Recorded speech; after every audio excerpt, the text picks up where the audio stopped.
আউযু বিল্লাহি মিনাশ শাইতানির রাজিম।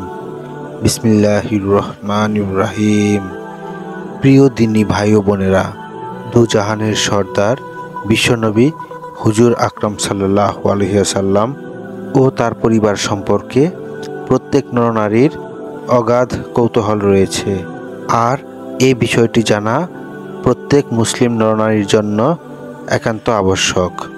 আজকে আমি হুজুর আকরাম সাল্লাল্লাহু আলাইহি ওয়াসাল্লামের পরিবার, তার বিবি ও সন্তান সন্ততি সম্পর্কে বিস্তারিত জানাবো ইনশাআল্লাহ। যেহেতু 1450 বছর আগে ইতিহাস লেখার প্রচলন ছিল না, তাই হুজুর আকরাম সাল্লাল্লাহু আলাইহি ওয়াসাল্লামের কতজন স্ত্রী এবং কতজন কন্যা ও পুত্র সন্তান রয়েছে এ বিষয়ে মতভেদ রয়েছে। আজকে আমি বিভিন্ন কিতাবের আলোকে বিষয়টি পরিষ্কার করার চেষ্টা করব ইনশাআল্লাহ। মুহাদ্দিসিন এবং ঐতিহাসিকগণ এই ব্যাপারে একমত যে হুজুর সাল্লাল্লাহু আলাইহি ওয়াসাল্লামের বিবাহ 11 জন মহিলার সহিত হইয়াছে। ইহার বেশি হওয়ার ব্যাপারে মতভেদ রহিয়াছে। আর এই ব্যাপারেও সকলে একমত যে সর্বপ্রথম বিবাহ হযরত খাদিজা রাদিয়াল্লাহু আনহুর সাথে হইয়াছে, যিনি বিধবা ছিলেন। ওই সময় হুজুর পাক সাল্লাল্লাহু আলাইহি ওয়াসাল্লামের বয়স ছিল 25 বছর, আর হযরত খাদিজা রাদিয়াল্লাহু আনহুর বয়স ছিল 40 বছর।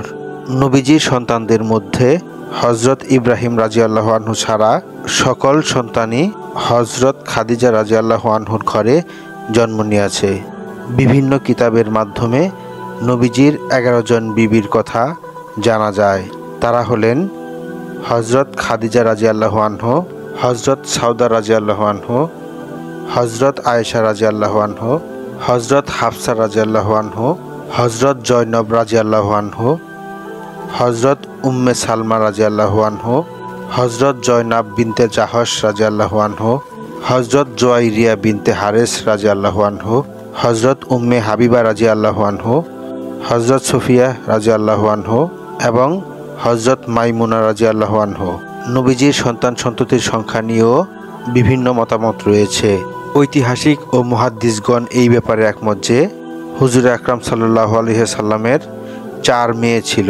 তন্মধ্যে অধিকাংশের বিশুদ্ধ মত হলো সকলের বড় ছিলেন হযরত জয়নাব রাদিয়াল্লাহু আনহু, অতঃপর হযরত রুকাইয়া, এরপর হযরত উম্মে কুলসুম এবং হযরত ফাতেমা রাদিয়াল্লাহু আনহু।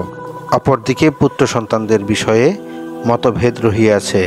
ইহার অন্যতম কারণ হইল তাহারা সকলেই শৈশবকালেই ইন্তিকাল করিয়াছেন। এদের মধ্যে সর্বসম্মতক্রমে যাদের নাম পাওয়া যায় তারা হলেন হযরত কাসেম রাদিয়াল্লাহু আনহু, হযরত আব্দুল্লাহ রাদিয়াল্লাহু আনহু ও হযরত ইব্রাহিম রাদিয়াল্লাহু আনহু। তবে কারো কারো মতে চতুর্থ পুত্র সন্তান ছিলেন হযরত তৈয়ব রাদিয়াল্লাহু আনহু, আর পঞ্চম পুত্র সন্তান ছিলেন হযরত তাহের রাদিয়াল্লাহু আনহু। এই হিসাবে নবীজির 5 জন পুত্র সন্তান ছিলেন। তবে কারো কারো মতে তৈয়ব ও তাহের একজনেরই নাম। এই হিসাবে নবীজির পুত্র সন্তান হয় 4 জন। আর কাহারো মতে আব্দুল্লাহর নামই তৈয়ব ও তাহের। এই হিসাবে 3 জন পুত্র সন্তানের পরিচয় পাওয়া যায়। আবার কোথাও কোথাও মুতাইয়াব ও মুতাহার নামে আরও 2 পুত্রের কথা উল্লেখ পাওয়া যায়। তৈয়ব ও মুতাইয়াব একসঙ্গে জন্মগ্রহণ করিয়াছেন, আর তাহের ও মুতাহার একসঙ্গে জন্মগ্রহণ করিয়াছেন। এই হিসাবে 7 জন পুত্র সন্তানের পরিচয় পাওয়া যায়। তবে অধিকাংশের মতে পুত্র সংখ্যা 3 জন।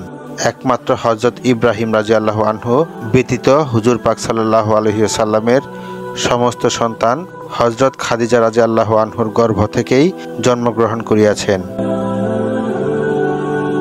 আমিন।